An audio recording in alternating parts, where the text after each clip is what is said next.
सभी दोस्तों को मेरा नमस्कार।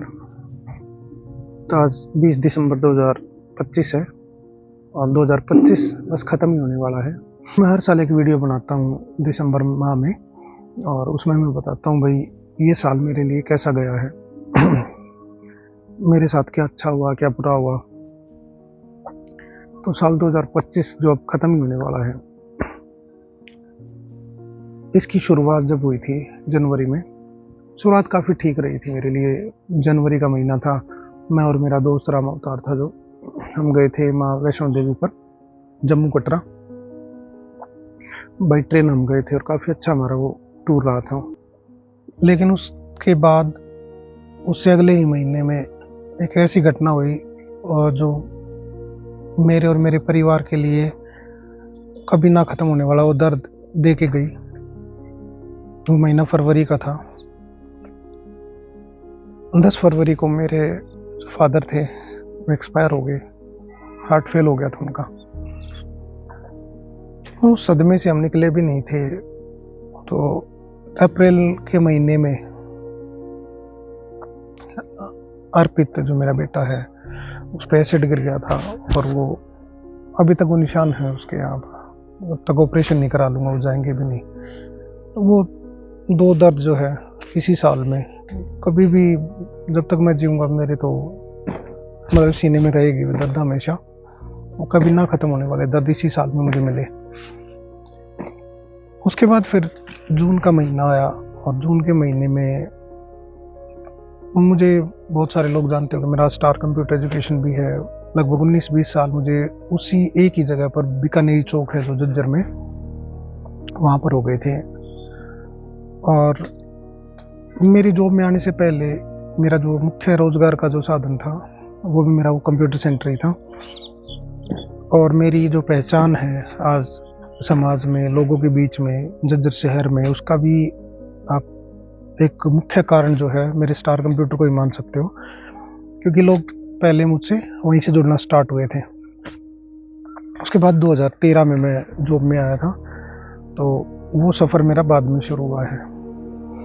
लेकिन 2013 से पहले मेरा स्टार कंप्यूटर एजुकेशन ही मुख्य सोर्स था मेरी इनकम का। और अब मेरी जॉब के बाद भी मेरा जो छोटा भाई प्रमोद, अब वो संभालता है उसको।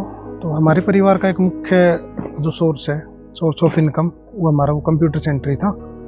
तो फिर उसके ओनर ने भी उस जगह को खाली करवा लिया जहाँ पे हम पिछले 19-20 साल से बैठे हुए थे। मतलब जो भी रीज़न रहा हो, खैर मुझे तो जो लगता है वो उसका किराए का ही होगा। हम उसके 13,000 दिया करते, शायद वो 20,000 के आसपास की उम्मीद किए हुए था, तो इतना मैं नहीं दे सकता था। हालांकि उन्होंने मुझे ये कहा था कि अब अपने बच्चों का ही कुछ करवाएंगे यहाँ पर। ठीक है, वो जो भी है,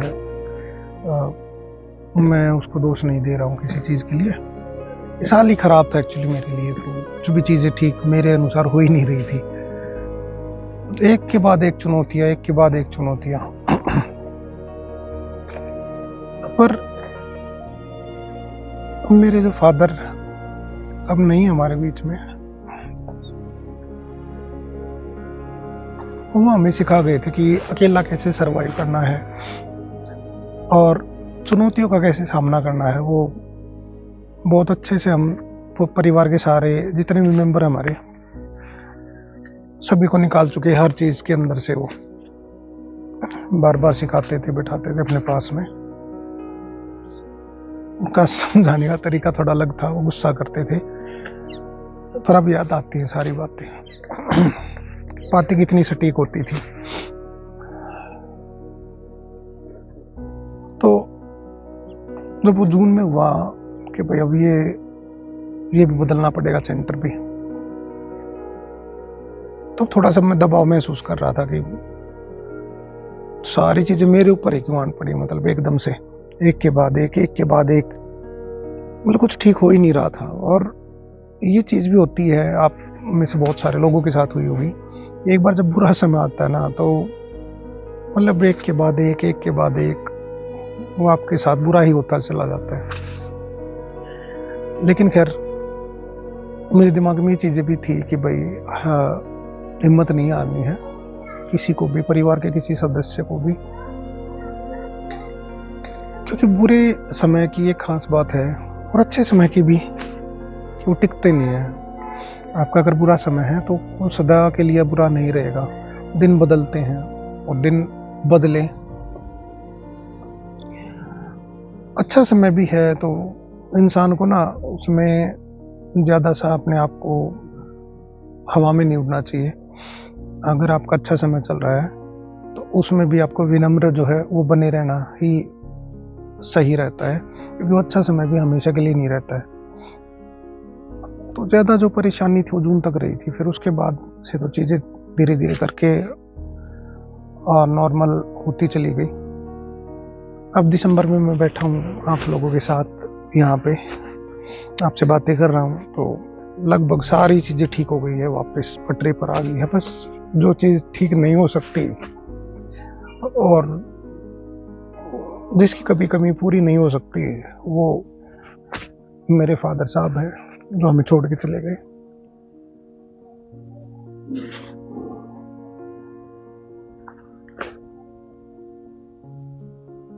बाकी चीजें तो मैं ठीक कर ही दूंगा खैर, और कर ही दी है। तो ये साल बाकी सालों की तरह भी भाई मान सम्मान में भी बढ़ोतरी हुई है, और वो तो खैर आपके व्यवहार से आपके काम से ही होता है, सारा सब कुछ जुड़ा हुआ।